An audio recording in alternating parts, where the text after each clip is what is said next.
శ్రావణ శుక్రవారం ఎంతో పవిత్రమైన విశేషమైన రోజు. ఈ రోజు స్నానం చేసే నీటిలో ఈ ఒక్కటి వేసుకుని స్నానం చేస్తే చాలు ఆ అమ్మవారి అనుగ్రహం కలిగి అదృష్టం పడుతుంది. ఇంట్లో ధనానికి లోటు ఉండదు. అష్టైశ్వర్యాలు భోగ భాగ్యాలు కలుగుతాయి. మరి మొదటి శ్రావణ శుక్రవారం రోజు స్నానం చేసే నీటిలో ఏం వేసుకుని స్నానం చేయాలో ఇప్పుడు ఈ వీడియోలో తెలుసుకుందాం. చంద్రుడు శ్రవణ నక్షత్రంతో అడుగు పెట్టడంతో శ్రావణ మాసం మొదలవుతుంది. పౌర్ణమి రోజున చంద్రుడు శ్రవణ నక్షత్రంలో సంచరించే మాసం కాబట్టి ఇది శ్రావణ మాసం అయ్యింది. ఈ మాసంలో పాడ్యమి నుంచి పోలాల అమావాస్య వరకు ప్రతిరోజు కూడా ఎంతో ముఖ్యమైనదే. శ్రావణ మాసంలో ప్రతిరోజు పండుగే, ప్రతిదీ విశేషమైన రోజే. శ్రావణ శుక్రవారం లక్ష్మీదేవి మన ఇంటికి వచ్చే రోజు. లక్ష్మీదేవి స్థిరంగా మన ఇంట్లో ఉండాలి అంటే అమ్మవారికి ఇష్టమైన శ్రావణ మాసంలో అమ్మవారిని భక్తి శ్రద్ధలతో పూజించాలి. ఒకసారి లక్ష్మీదేవిని శ్రీకృష్ణుని సతి అయిన రుక్మిణీదేవి ఇలా అడుగుతుంది. నీవు ఎటువంటి ఇంట్లో నివసిస్తావు అని అడుగుతుంది. దానికి లక్ష్మీదేవి ఇలా చెప్తుంది. ఇతరులకు హాని కలిగించని వారి ఇంట్లో, గురువుల పట్ల భక్తి కలిగిన వారి ఇంట్లో, మంచి పనులు చేసేవారి ఇంట్లో, దానం చేసేవారి ఇంట్లో, శుభ్రత కలవారి ఇంట్లో, గర్వం లేనివారి ఇంట్లో, తల్లిదండ్రుల ఎడల గౌరవభావం ఉన్నవారి ఇంట్లో, స్త్రీలు సంతోషంగా ఉండేవారి ఇంట్లో నేను ఎల్లప్పుడూ కొలువై ఉంటాను అని అమ్మవారు చెప్తుంది. దానికి రుక్మిణీదేవి మరి నీవు ఎటువంటి వారి ఇంట్లో ఉండవు అంటుంది. దానికి లక్ష్మీదేవి ఇలా చెప్తుంది. తనది కాని ధనాన్ని ఆశించేవారి ఇంటి యందు, క్రూరమైన ఆలోచనలు చేసేవారి ఇంటి యందు, నాస్తికుల ఇంటి యందు, పాపాలు అధికంగా చేసేవారి ఇంటి యందు, తల్లిదండ్రులను కష్టాలు పెట్టేవారి ఇంటి యందు, శుభ్రంగా లేనివారి ఇంట్లో, అధికంగా నిద్రపోయేవారి ఇంట్లో, స్త్రీలు దుఃఖించే ఇంటి యందు, భర్తను గౌరవించని ఇంట్లో నేను ఉండను అంటుంది. స్థితి కారకుడైన శ్రీ మహావిష్ణువు జన్మ నక్షత్రం శ్రావణం. ఈ నక్షత్రం పూర్ణిమనాటి చంద్రుడితో కూడిన మాసం కనుక శ్రావణ మాసం అయ్యింది. శుద్ధ సాత్విక స్వరూపంలో వెలిగే జగన్మాత శ్రీ మహాలక్ష్మీదేవి తన భక్తులకు నైతిక బలాన్ని అందిస్తూ వారికి శక్తియుక్తులను లక్ష్మీదేవి అందిస్తుందని నమ్మకం. ఉత్సాహం, ఉల్లాసం, ఆనందం, ఉత్తమ గుణాలు, సిరి సంపదలు, శాంతం, శుభ్రత ఇలాంటి శుభప్రదమైన అంశాలకు మూర్తిభవించిన స్వరూపమే లక్ష్మీదేవి. మహాలక్ష్మిని అష్టైశ్వర్య ప్రదాయనిగా పూజిస్తారు. లక్ష్మీదేవి క్రీకంటి చూపులపై ఆధారపడే విశ్వం మొత్తం కొనసాగుతుందని శ్రీ గుణరత్న కోసం చెప్తుంది. మహాలక్ష్మికి మహా ఆనందం చేకూర్చడం కోసమే శ్రీహరి లోకాన్ని సృజించాడని భాగవతం తెలియజేస్తుంది. కార్యసిద్ధి, విఘ్న నివారణ, విద్యాలబ్ధి, ఐశ్వర్యం, స్వచ్ఛత, జీవ సాఫల్యత ఈ 6 సుగుణాలు 6 లక్ష్మీ రూపాలు. ఈ లక్ష్మీ రూపాల సాధన కోసం శ్రావణ మాసంలో శ్రావణ లక్ష్మిని త్రికరణ శుద్ధిగా ఆరాధించాలి. లక్ష్మీదేవికి ప్రియమైన విష్ణు జన్మ నక్షత్రమైన శ్రవణం పేరిట వచ్చే మాసం శ్రావణం. ఈ మాసంలో లక్ష్మీ ఆరాధన సకల శుభదాయకం. ఈ నెలలోనే సోమవారాలు, మంగళవారాలు, శుక్రవారాలు, పూర్ణిమా తిథి వంటి పర్వదినాలకు ఎంతో విశిష్టత ఉంది. బ్రహ్మ వైవత్తర పురాణం ప్రకారం ఒకసారి దూర్వాసుని శాపానికి గురైన లక్ష్మి సాగర గర్భంలో చిక్కుకుంటుంది. దాంతో సకల దేవగణం ఐశ్వర్యహీనులు అవుతారు. శ్రీ మహావిష్ణువు యొక్క ఆజ్ఞానుసారం దేవతా సమూహం సాగరాన్ని మదించి తిరిగి లక్ష్మీ అనుగ్రహానికి పాత్రులు అవుతారు. భగవంతుని సంకల్పం వల్ల సృష్టికి ఐశ్వర్యం సిద్ధిస్తుందని చెబుతారు. సంకల్ప స్థానం హృదయం. విష్ణువు హృదయ మందిరంలో కొలువై ఉండే తల్లి లక్ష్మీదేవి కాబట్టి ఆమె సకల కార్యాలకు సంకల్పవల్లి. ఆమె ఇలా 3 లోకాలకు ఏకైక దీపం. ఈ 3 లోకాలు ఆమె కుటుంబం, సకల జీవరాశులు ఆమె సంతానం. ఆరోగ్యం, ఆనందం, ఆహ్లాదం ఎక్కడ ఉంటే అక్కడ లక్ష్మీదేవి సుప్రసన్నమవుతుంది అంటారు. తన గజ్జల సవ్వడులతో ధనరాశుల్ని కురిపిస్తుందని భక్తుల ప్రగాఢ విశ్వాసం.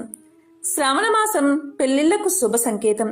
ముఖ్యంగా శ్రావణ మాసంలో వచ్చే మొదటి శుక్రవారం నాడు ప్రతి ఒక్కరూ చేసే పూజలు కొన్ని నియమాలను పాటించాల్సి ఉంటుంది. శ్రావణ మాసంలో వచ్చే శుక్రవారం, మంగళవారాలు ఆడవారికి ఎంతో ప్రధానమైనవి.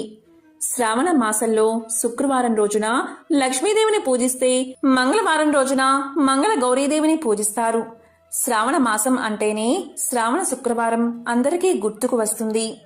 శ్రావణ శుక్రవారంలో లక్ష్మీదేవిని భక్తి శ్రద్ధలతో పూజిస్తే దీర్ఘ సుమంగళి తత్వం, ధనానికి ఇంట్లో లోటు ఉండదని చెబుతారు. మరి ఇంతటి విశేషమైన శ్రావణ శుక్రవారం రోజు ఎలా పూజ చేసుకోవాలో ఇప్పుడు చూద్దాం. ఈ రోజు ఆడవారు సూర్యోదయం కంటే ముందే నిద్రలేచి ఇల్లు మొత్తం శుభ్రం చేసుకోవాలి.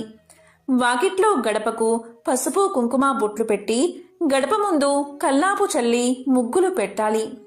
ఈ కల్లాపు చల్లేటప్పుడు ఆవు పేడను మాత్రమే ఉపయోగించాలి. ఈ విషయాన్ని ప్రతి ఒక్కరూ గుర్తు పెట్టుకోవాలి. తరువాత తలంటు స్నానం చేసి పూజా గదిని శుభ్రం చేసి దీపారాధన చేయాలి. తరువాత అమ్మవారికి ప్రసాదంగా పెట్టడం కోసం ఉడకబెట్టిన శనగలు, క్షీరాన్నం, ఆవు పాలు, బెల్లంతో కలిపి చేసిన అన్నం పెట్టడం వల్ల లక్ష్మీదేవి అనుగ్రహిస్తుందని భక్తుల నమ్మకం. దీనికి చిన్న శనగలను మాత్రమే వాడాలి.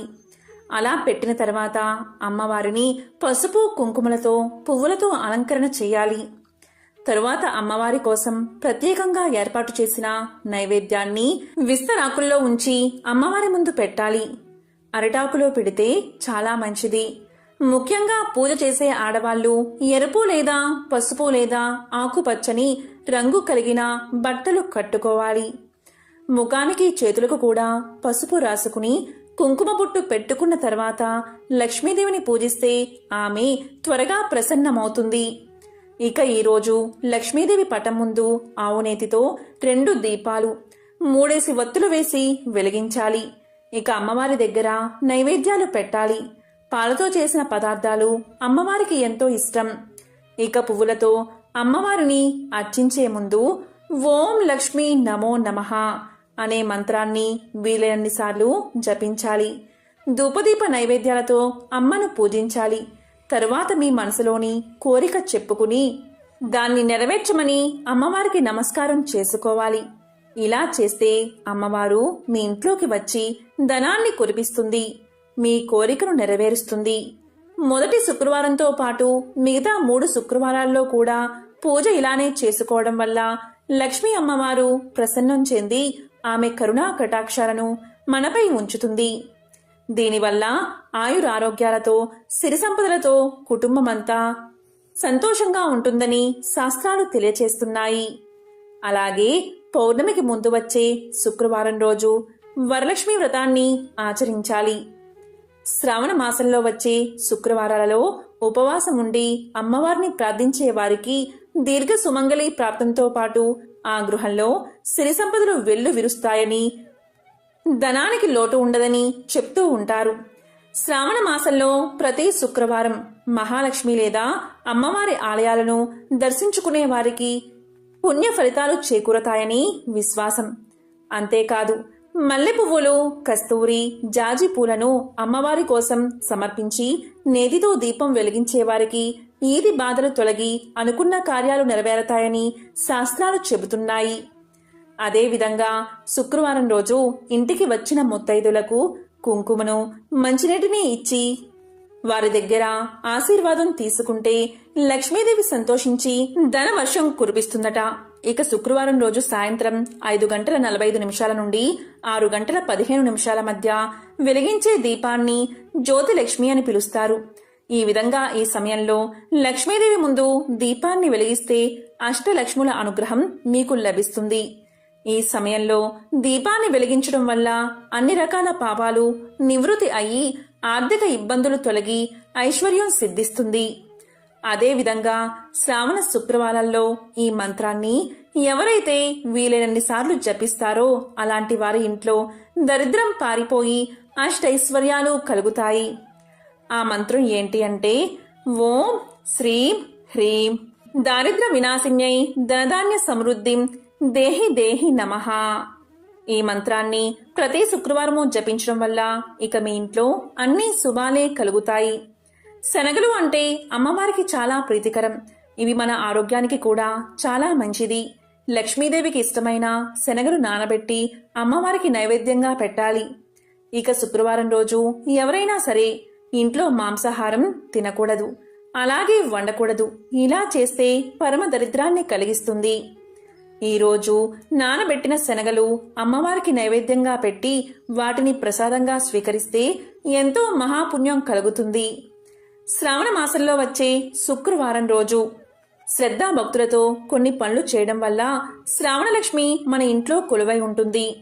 లక్ష్మీదేవికి ఇష్టమైన రోజు శుక్రవారం. లక్ష్మీదేవి సోదరుడు శుక్రుడు కాబట్టి ఆమె భార్గవి అయ్యింది.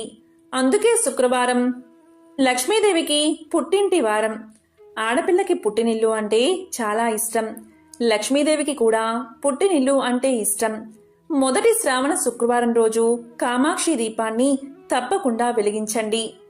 కామాక్షి దీపానికి మధ్యలో లక్ష్మీదేవి, అటూ ఇటూ ఏనుగులు ఉంటాయి. ఇలాంటి దీపంలో దీపారాధన చేయడాన్ని కామాక్షి దీపారాధన అంటారు. ఈ కామాక్షి దీపంలో ఒక ఒత్తి వేసి దీపారాధన చేస్తారు.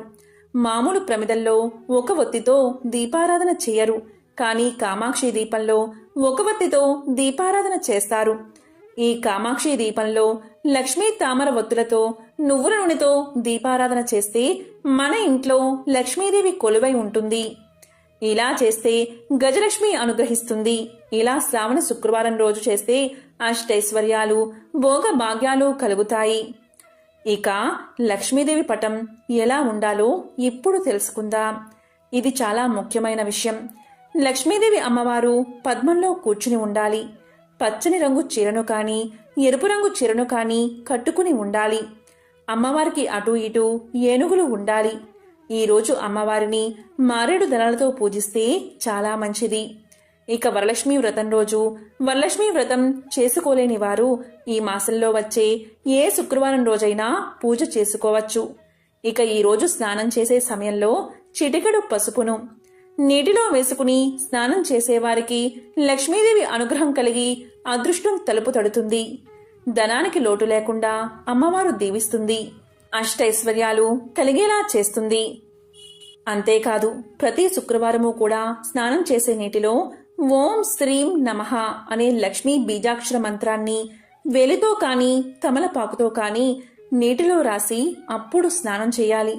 ఇలా శ్రావణ శుక్రవారాల్లో చేస్తే మీ ఇంట్లోని నకారాత్మక శక్తులు తొలగిపోయి దైవక శక్తులు ఎల్లవేళలా మిమ్మల్ని మీ ఇంటిని కాపాడతాయి.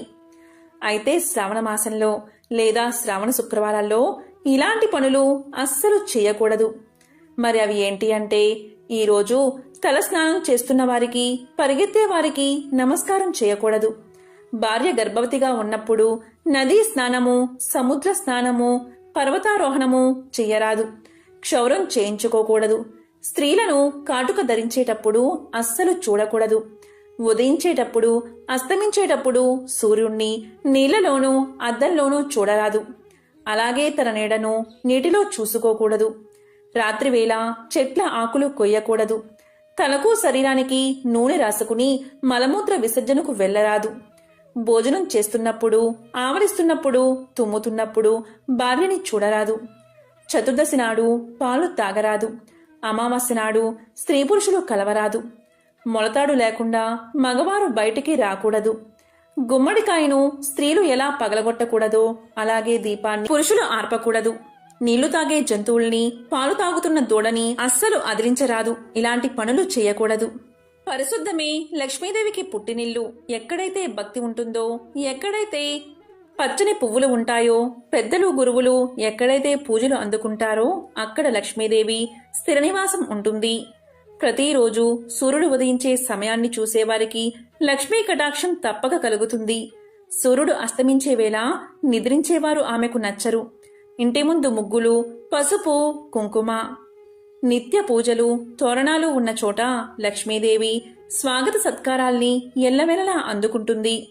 తల్లిదండ్రులు పూజించే చోట, మంచి ముత్యాలు ఉన్న చోట, తెల్లని వస్త్రాలతో పరిశుభ్రంగా మనుషులు తిరిగే ప్రదేశాల్లో, నీళ్లు, వెండి వస్తువులు ఉన్న చోట, పెరుగు, మజ్జిగలు ఉన్న చోట ఆమె నివాసం ఉంటుంది.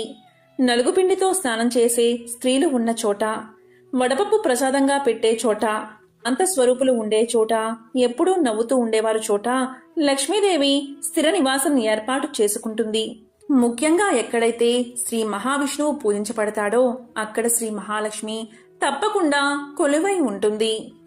కాబట్టి శ్రీ శ్రావణ మాసంలో, ముఖ్యంగా శ్రావణ శుక్రవారాల్లో ఇలాంటి విధి విధానాలు పాటించి ఆ లక్ష్మీనారాయణల అనుగ్రహానికి పాత్రులవ్వండి. ఓం శ్రీ మహాలక్ష్మియే నమః. ఓం నమో నారాయణాయ. ఓం శ్రీ మాత్రే నమః.